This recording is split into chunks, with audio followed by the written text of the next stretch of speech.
दीदी, इस घर में कितनी ज्यादा रोटियां बनती हैं। सही कहा छोटी, हमारी जिंदगी तो बस खाना बनाने में ही निकल जाएगी। बहू। हाँ भाभी। क्या बना रही हो तुम लोग? वो उनका फोन आया था भाभी, कह रहे थे कि कोफ्ता बनाना, पनीर चिली बनाना और रोटी बना लेना। देखिए ना, इतनी सारी रोटियां भी बन गई, कोफ्ता भी बन गया, अब बस पनीर चिली बाकी है। पनीर चिली? ये कौन सा विलायती खाना बना रही हो तुम लोग? अरे तुम्हारे भैया को ना सादा खाना पसंद है, सादी दाल और सादी सब्जी। एक काम करो, तुम लोग फटाफट साग और दाल बना दो, ठीक है? ठीक है।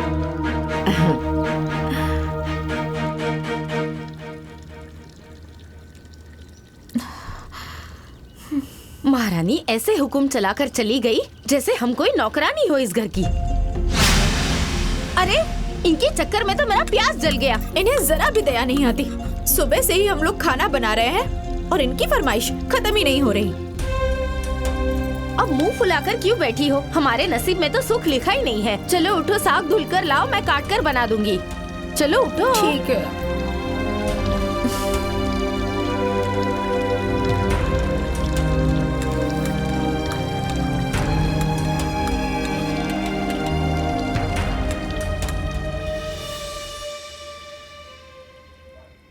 अरे वाह, साग बना हुआ है। हाँ, आपको साग बहुत पसंद है ना, इसलिए साग बनवाया है। हाँ?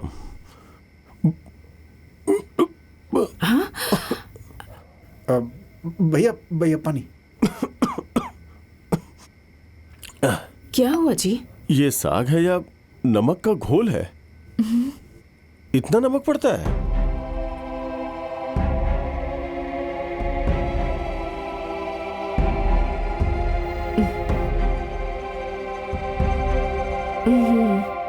नमक तो थोड़ा ज्यादा हो गया है। बहू, नमक नहीं चखा था क्या? अच्छा ठीक है, कोई बात नहीं, बहुत प्यार से बनाया है, खा लीजिए। प्यार से बनाया है तो क्या इतने नमक वाला साग खाऊं मैं? ठीक है, दाल से खा लेता हूं।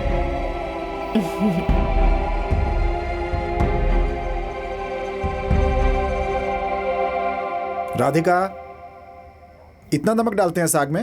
हाँ, तुम्हें पता नहीं है कि भैया नमक कम खाते हैं? हाँ ठीक है, हमने पहले कभी साग बनाया नहीं था, इसीलिए नमक थोड़ा ऊपर नीचे हो गया होगा। मैनेज करके खा लीजिए, बात का बतंगड़ बनाने की क्या जरूरत है?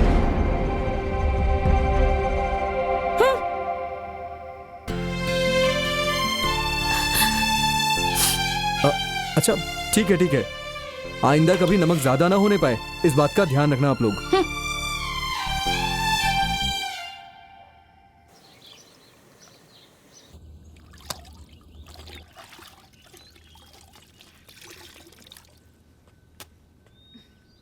बहू, हाँ जब वॉशिंग मशीन निकली ही है तो हमारे भी कपड़े धो दो ना।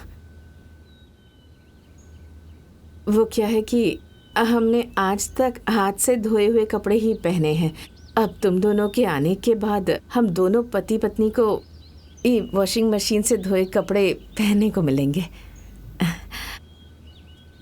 वैसे भी ना मुझे ये मशीन चलाना नहीं आता। हाँ, ये लो धो लो। आप हमारी सास नहीं है जो हर वक्त हम पर हुक्म चलाती है। जेठानी है तो जेठानी बनकर रहिए, सास बनने की कोशिश मत कीजिए। राधिका,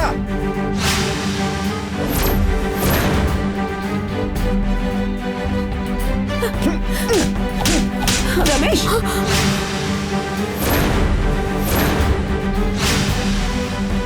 तुम्हारा दिमाग खराब हो गया क्या? हाँ? दिमाग खराब हो गया तुम्हारा? क्या बोला तुमने? क्या बोला तुमने? वो तुम्हारी जेठानी नहीं, सास है, सास। अरे रिश्ते में भले वो हमारी भाभी लगती हैं, लेकिन हमें बेटों की तरह पाला है, बेटों की तरह, और हम लोग इन्हें माँ की तरह मानते हैं, माँ की तरह। चलो माफी मांगो, माफी मांगो।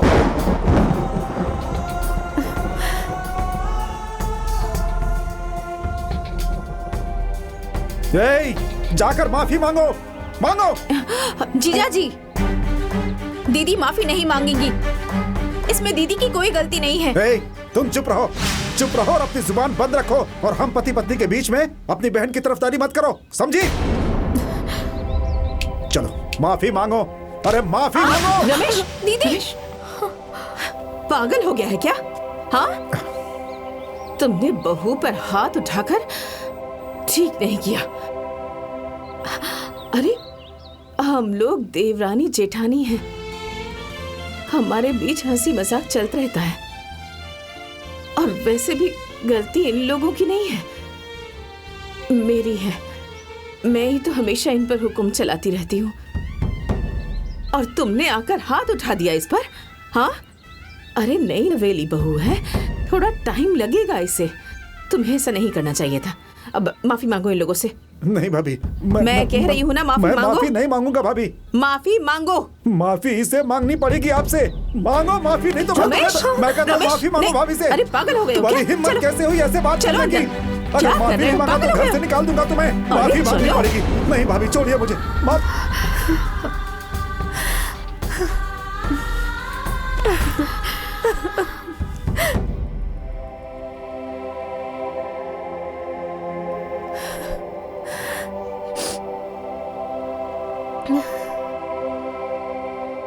दीदी, आप सही कह रही थी। वो अपने आप को जेठानी कम और सास ज्यादा समझती हैं। आज उनकी वजह से आपकी आंखों में आंसू आए हैं। कल पता नहीं और क्या क्या होगा।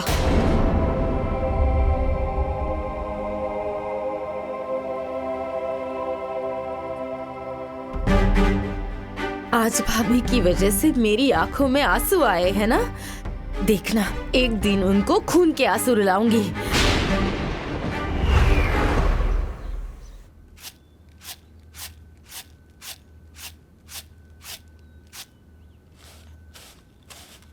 कितना ट्रैफिक जाम था, बाप रे। क्यों भाई, अभी तक खाना बन ही रहा है? अरे जरा जल्दी करो, बहुत तेज भूख लगी है मुझे। बस हो गया है। ये राधिका। हाँ अरे पहले खाना वाना छोड़ो, मुझे पानी दो पीने के लिए। हाँ, लाती हूँ। जल्दी ले आओ। ए छोटी, जो जो बातें मैंने तुमसे कही है ना, वो जाकर देवर जी से कह दे। जा। ठीक है।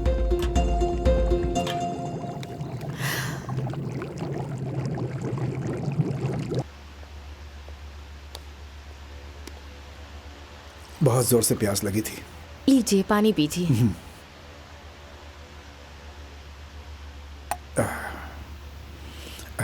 ए जी, हैं? मैं बहुत भाग्यशाली हूँ जो आप जैसे पति मुझे मिले।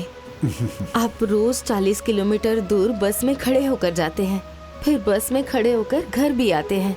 आप बहुत थक जाते होंगे ना? लाइए, मैं आपके पैर दबा देती हूँ।